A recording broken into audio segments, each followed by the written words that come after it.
కనకధారకి స్వాగతం. ఒకసారి మన దేవుని రూమ్‌లో అమ్మవారిని చూడండి.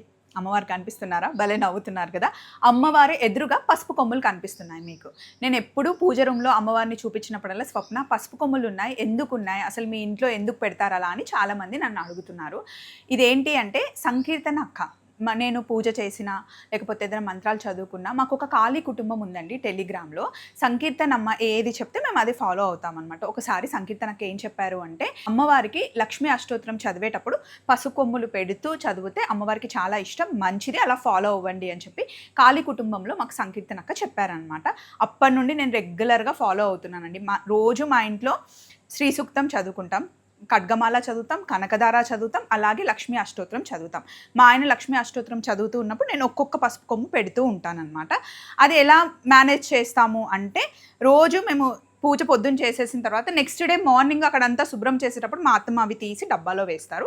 మళ్ళీ మేము పూజ చేసుకునేటప్పుడు పెట్టుకుంటాం. ఇలా ఒక 1, 2, 3 మంత్స్ వరకు మెయింటైన్ చేస్తాం.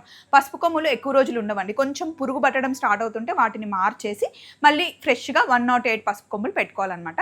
దీనివల్ల చాలా పాజిటివ్‌గా అనిపిస్తుంది. అండ్ అమ్మవారి ముందు అలా పసుపు కొమ్ములు రాశిలాగా పోస్తే చూడడానికి ఎంత పాజిటివ్‌గా ఉందండి. ఎంత అందంగా ఉంది. సో మేము అలాగే ఫాలో అవుతూ ఉన్నామన్నమాట. ఇది నాకు నచ్చింది. అంటే అందరూ చేసుకోవాలి, ఇలా చేయాలి అని నేను చెప్పట్లేదు. నాకు బాగుంది, మంచిగా అనిపిస్తుంది, నేను ఫాలో అవుతున్నా. మీకు నచ్చితే మీరు కూడా ఫాలో అవ్వండి.